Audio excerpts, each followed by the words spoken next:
Hey everyone, it's Coach Boots here. Thanks for tuning in. It's 8:30 p.m. in Colorado. It's been a long day. I'm just making my lunch for tomorrow and I wanted to share my culinary creativity with you, if you will. So recently you might know that I'm on a bit of a kick in which I take some of my favorite foods and try and give them a healthier spin. So last week, our boss's wife was in town and she treated us all to a taco dinner. It was amazing. Tacos are one of my favorite foods ever since I was a little girl. However, these tacos were missing refried beans, and those are my favorite. Now, I usually pack a salad to bring with me to the hospital for lunch, and recently I am totally obsessed with mason jars. So what I'm going to do today, I want to prove to you that mason jars are not only good for salads, and I'm going to pack a taco-inspired lunch to take with me to the hospital tomorrow. It's a good way to make the Mexican recipe a bit more healthy. So like I said, my key ingredients are refried beans. So I bought just this can of organic refried beans. I bought it at City Market, which is in the Kroger family of supermarkets. There are about 3.5 servings of beans per can. So whenever you make something in a mason jar, you want to start with the wettest ingredients on the bottom. So I am just going to take approximately a third of this can of beans, plop them into my mason jar just like that. I am making this whole recipe up off the top of my head. So I am someone who just loves to cook, and I love the creativity element of cooking. I'm making this up off the top of my head. I thought and just confirmed that the consistency of refried beans will make it hard to get an even layer on the bottom of the jar. So sometimes if you take your jar and go like this, that helps a lot. But I'm actually not going to worry too much about that. Like I said, you always want to start with the wettest ingredient on the bottom when you make meals in a mason jar. And what that does is it prevents everything that goes on top from getting wet and then soggy. So next, I'm just going to take some super greens that I picked up at the store. Got these also at City Market, but of course they're available anywhere. Super greens usually means a mix of kale and spinach. So I'm going to put that into my mason jar. And what I can even do is I can kind of push it down like this. Obviously, I washed my hands before I started cooking. Kind of push that layer of greens down and use my hands to smooth out my layer of refried beans. My next layer, I have chopped out some onions. So I'm going to take my onions and add those right on top of the greens. Traditionally, when you make mason jar meals, you want to work from the wettest ingredients at the bottom to the driest ingredients at the top. I've mentioned before that I don't really like to do it that way. And my rationale is that I don't like to have a big thick layer of lettuce or greens and then everything else below. I love my greens, but I find them to be the least interesting part of the meal. So on top of my onions, I'm going to add another small layer of greens. And so what I'm doing is rather than having a large layer of greens, I'm kind of spacing them out throughout the meal. Okay, so refried beans, greens, onions, more greens.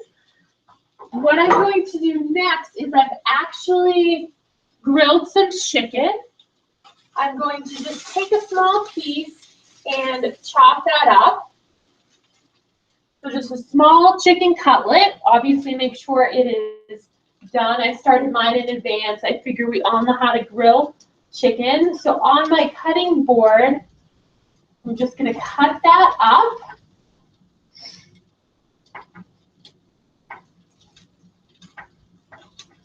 And actually, my chicken is not quite done. So I'm going to put my cut up pieces back into the pan. Unfortunately, it can be hard to get things done to the right consistency when I'm working with hotel stoves that I'm not super familiar with. So I think what I will do instead, just because it doesn't look like these chicken pieces are cooking all the way through, is I'll just chop them all up and put them back on. I think that'll actually work a little bit better because they are quite small. So if I chop them and cook them, then rather than just one small chicken cutlet, I think I'll get more of a substantial meal, more of a proper portion if I eat a quantity that's a bit closer to 1.5, again, just because these are quite small. So if you're using chicken breast, then you wouldn't need to do this. A chicken breast should give you plenty of protein. Should be the correct portion size for your chicken. And now, when you cut those into smaller pieces, of course, they'll cook very, very quickly.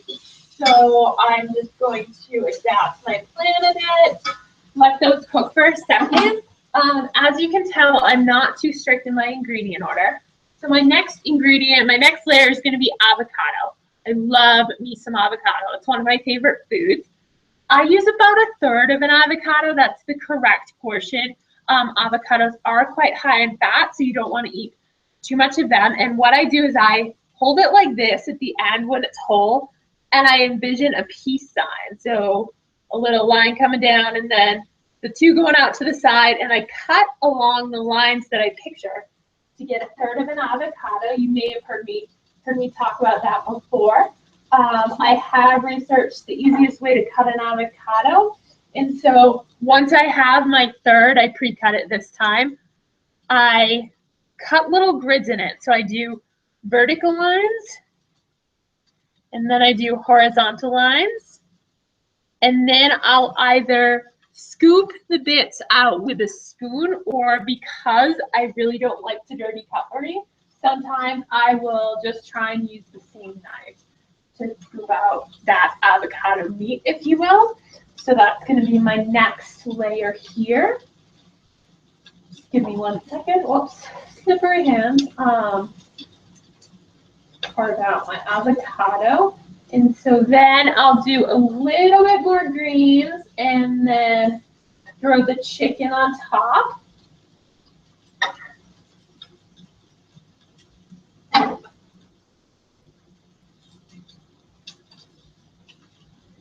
Okay.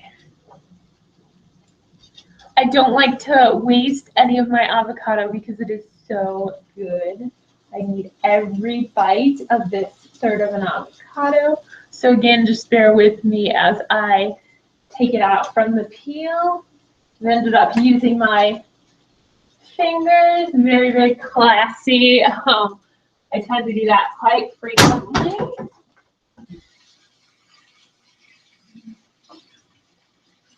Now, I've encountered this situation that's pretty common for me where I don't know if you can see that, but I haven't gotten quite the whole 1/3 of the meat. There's some attached to the pit still. So what I do in that case is I just take the knife and use it to scrape out the rest of my 1/3 of my avocado.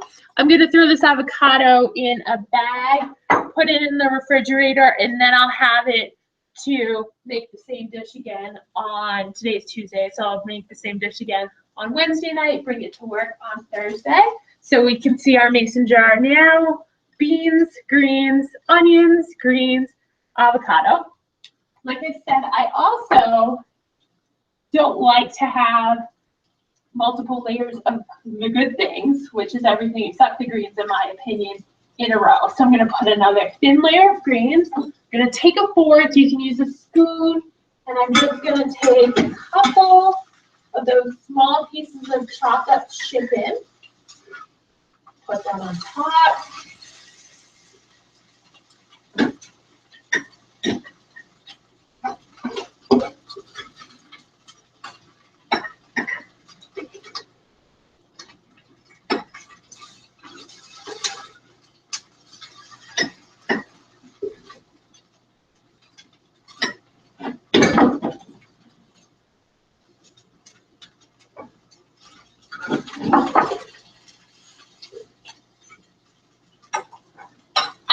big appetite. I like to eat as much as possible, so I'm actually going to just use my hands to push down the jar and make more room. I've mentioned before, I love mason jars, but I find them both convenient and also hard to eat out of because I buy the wide mouth ones, but even so, the mouth is still a bit narrow, so it can be hard to get your cutlery in there and have room to cut. So by pushing down, helps me fit more food in there. It also gives me a bit more space to cut and actually eat. And now, Mexican would not be Mexican if you ask me without cheese. So you probably know I am actually allergic to dairy products, but I buy this vegan cheese by Daiya.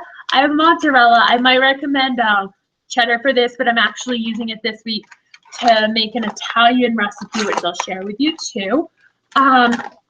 Cheese is also high in fat, so you don't want to eat too much of it. So I'm just going to take a little pinch, about this much, a small handful, and just put it on top here.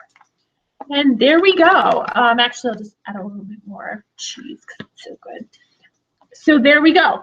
I'm pretty much all set. Again, one of the things I love about the mason jars is the ability to see the different colors. I just find it quite aesthetically pleasing when I go to eat. So I got my beans, greens, onions, greens, avocado, greens, chicken, and cheese. Ready to screw my lid onto my mason jar. Just gonna pop that into my lunch bag. You can add anything else you'd like to this, so maybe some chopped tomatoes or some salsa, some hot sauce. I'm actually gonna try and find hot sauce in the hospital cafeteria tomorrow. There's quite a high Mexican population here, so I think it's promising that I'll find something and put a little in there because I do love spicy foods. So I'm gonna pop this into my lunch bag. Come lunchtime tomorrow, I'm gonna microwave it, so I will not be eating it as a cold salad, but rather as a warm taco vegetable-based dish, if you will. Microwave it probably for 1.5 to 2 minutes and indulge myself with one of my favorite cuisines, Mexican. All right, I hope that was helpful. Thanks, guys.